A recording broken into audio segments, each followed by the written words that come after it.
Guy said, I'll give somebody $1 million if they swim back to the base. And all of a sudden they hear this splash. And this man is actually swimming for his life. I know he makes it back. And the tour guide, they get back and they're cheering him on. They says, oh man, he said, that was incredible. He said, that was incredible. I can't believe you jumped in there. And the man says, I didn't jump. Somebody pushed me. And his wife was on the sideline smiling. Oh, no. I know that's a joke, right? Yeah, okay. Good one. Okay. Don't quit your day. I know. Wait a minute. Let me make you laugh, Mr. Davis. Me and Mom would do the tour together. And they're like key words, that all of these people.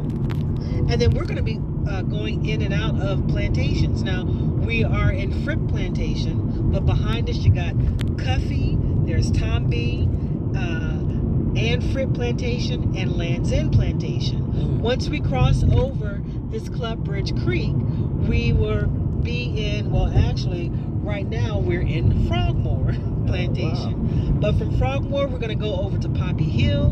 From Poppy Hill, Hope's Plantation. From Hope's, we go into Victorious. Then from Victorious, we cross over the Sea Island Parkway, and then we're in Coffin Point. Wow. And then what you'll see too along this drive on this road are little clusters That's of a dead cow. A dead deer. And then a vulture was eating out of it. Those were, those were, Turkey vultures? yeah, buzzards. Yeah. I see a lot of them in Florida. There's some up here too. Yeah, I know. But Mr. There's Taylor another hit one. deer. The deer is what you got to get crossing the road. Yeah, gotta be careful.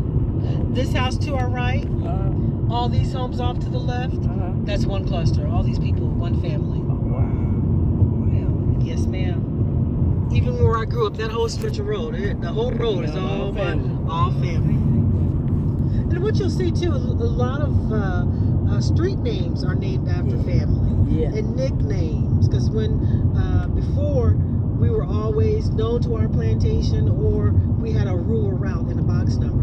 So when the county began to name a lot of the streets, they allowed the residents to name their street. So you see Mr. Luther Warren over here.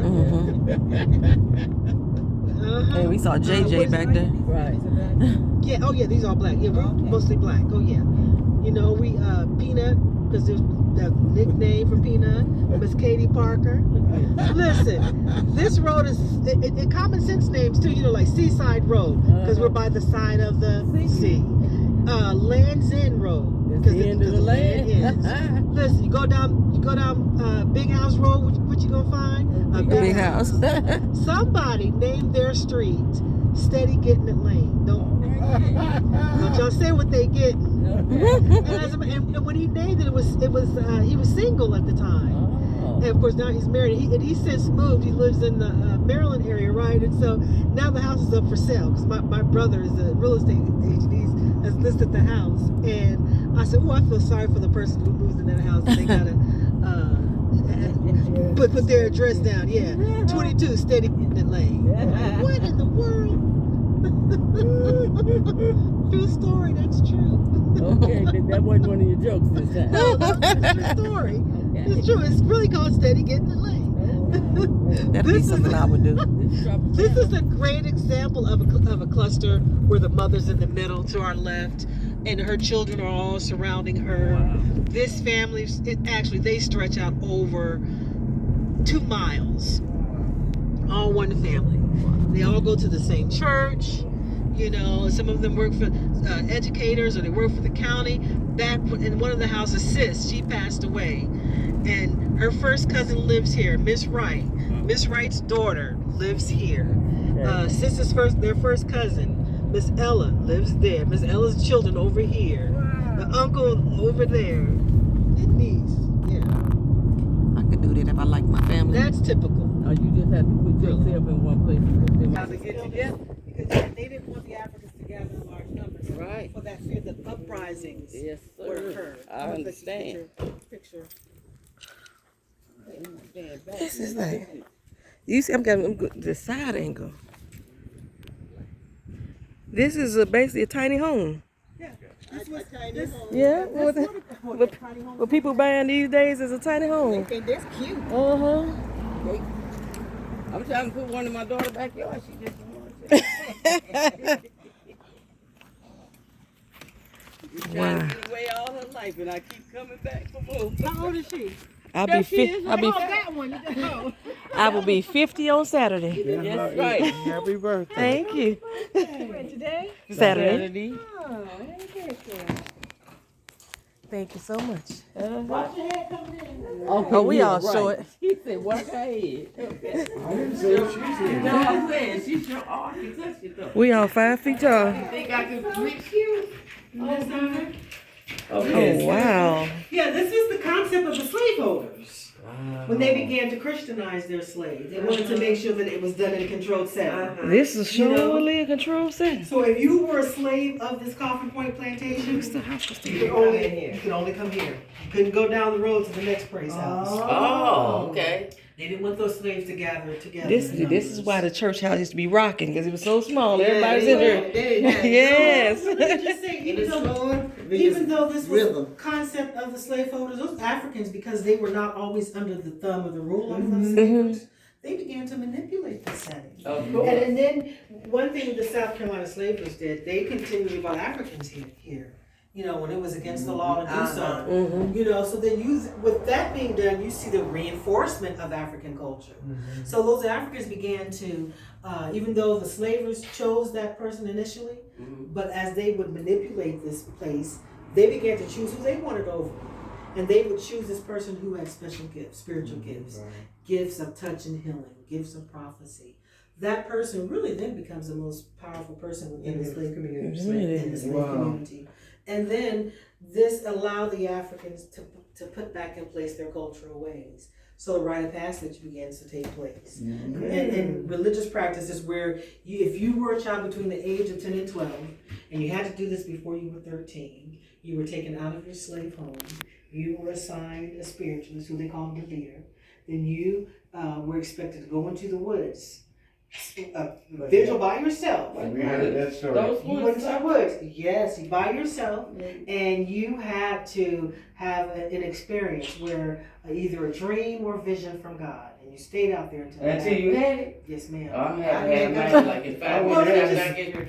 Right. Well, let me just say, it was so part of the culture. Those children you didn't have a choice but to do Well, it. I understand what you're saying, because by me not being raised that way, no. Even if they didn't understand it, it was just part of it. Their life. But let me say, You be alone that long, you start hearing stuff. The going out in those woods, they were scared. They didn't know what was expected. You know, and one of the elders, he said, because Mom, early part of her years doing the tours, Mr. Smalls would meet her and talk about his experience, and he said that he was scared. He said his process of seeking this dream was about 2 months. And he stayed out there for 2 months? He come back. Yeah, he learned survival skills. You go in and out. But he said that he finally had his dream, you know, but he said he couldn't tell that dream. He said it was about his girlfriend. His girl he liked. He said, "That's a pretty brown gal." And so he made up a dream. Come back to mama. Okay. But the spiritualists didn't believe it. They told him, "Boy, you ain't dreamed that. Go back out. Go back out them woods, dream again." One of the elders that I met, she said the same thing. Miss Jenkins said she was scared. And what she described in her dream, she said it was early in the morning. She said, "Child, I going out there, I remember, and I stay out there, and I pray, and I pray. Next thing I know, I fall asleep, and then I be in my dream." She said, "In my dream, a big white dog, he come over me, and he open his mouth, and he begin to talk to me. Then I know I've been in my dream, and I woke up, and I run home, and I holler to my mama, and I tell she say, 'Mama, you hear me call you?' She said her mother tells her, 'No, child, you done had the dream. Go on over to your theater.'" I just assumed that whoever this gentleman was, he was not far from her home.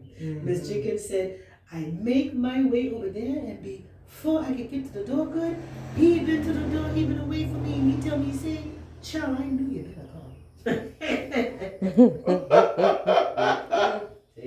You know, so yeah, it was just part of the culture. Now, as they began to build a more formal black church, that seeking it's brought into the church, and then it's translated into what they call the mourner's bench. Right. Especially if you live in a city environment. Once again, we take our cultural patterns with us. You can't, if you live in the city, you can't go out in the woods. Right, you have to change it. So then you sat on the mourner's bench. Yes. Oh, okay. Yes, I remember that. And also, a lot of times, they would have those special weekend kind of services just for that. That's right. That's What's right. it called? It's Or called sometimes revival. Revival. Right. That's You right. started doing that. And the elders prayed for you. And is that all where the That's concept of having these revivals? That's right. That's right. They're waiting for the Holy Spirit to take over. That's what I said. That's where the concept of the revivals that they hold in these tents came from. Yes. Yeah, I've been to one of those. Yeah, and the elders look for the evidence of the Holy Spirit taking over. So, the outward manifestation of that, you either cried, spoke in tongues that they laid hands on you. Okay. And if you passed out in the Spirit. Okay, well, I've cried, but I was still waiting on the tongues part, right? And I'm like, I still ain't spoken no tongues. So I'm thinking in my young mind that whatever they wanted to happen didn't happen, but I didn't know the crying was part of it. That's part of it. And to my auntie told me, I said, well, when I go to church, sometimes I cry, but now I know why. Then I didn't know why. Yeah, you got caught, girl. You was caught up. Oh, yeah. I didn't know it then. I'm like, I'm in here crying and I'm why? There's what's the writer? I don't know if it's James Baldwin. I think either James Baldwin or Richard Wright. One of the writers writes about his recollection of sitting on the mourner's bench. And he said that it was a group of kids, and all around them, all the kids were, some were saying, I see Jesus, and he said it got towards the end of the night. It was just like 3 of them left on the bench. I think it was Baldwin. Was it Baldwin? Yeah, it must have been Baldwin. And then one guy that was sitting next to him said, I see Jesus. So then it's just him and his friend left on the bench, and his friend poked him. He says, man, I'm going up. So they been all night long. Yeah, all night long. I know. Finally, because he was the last one left, he said, I'm not going to sit here. I'm going to see Jesus. So he said, I see Jesus. And I think later on that night, he said he didn't realize he didn't see Jesus. But there's more room to kind of fake the mourner's bench. I mean, get away with being in the woods all night. That was part of the culture. I wouldn't have made it out. I wouldn't have made it out. This was also that place where those slaves aired out their daily frustrations. Right. Whatever was going on. This was the meeting place. Families having grievances. Mr. Davis, if you and I were neighbors, and if your hog came into my yard and I accidentally slaughtered it, and, I know, Accidentally. My pizza every Sunday, I'm eating on it. You want to smoke on my chest? Right? You wouldn't take me to court. We'd settle it here. Oh, okay. Okay. This was also that place. You find certain traditions. The ring shout. Okay. The circle movement, the movement is from side to side. You'll find where drumming was taken away very early and replaced with hand clapping rhythms. So you'll find the rhythms of Africa, the hand clapping rhythms, the pure African melody singing, the call and response song. My mother and I, last winter, we went to it was a community sing. It was sponsored through the University of South Carolina. And it was a diverse group of people in the choir. I mean, it was beautiful. It was very moving. But one of the, where is Adam? You heard this one? Out in the garden, picking up leaves. He's picking up leaves, out in the garden, picking up leaves. Oh, where is Adam? Out in the garden, picking up leaves. Now that's an old one. Yeah, that is. That one's Yeah, because wait a minute, that's after they bit that apple, right? And when you started that song, it reminded me of my grandmother, who was Pentecostal. Right. And we would go to church and see the floors were just like this. So you get this rhythm going. Yeah. The whole church could have this. You could hear it right. outside. Oh, yeah. That's how the church used to rock. Yeah. The church would be rocking. Well, this is really that form of the early black church. Yeah, I got it, because you didn't have much space. But when you put them spirits together, it didn't even matter. Yeah, that you see the picture of Henry Louis Gates, right? Dr. Gates. Oh, yeah. And he came here and did a lot of the research. Okay. He came to this praise house. You know what? I started reading his when stuff he was years doing some of his ago. early research.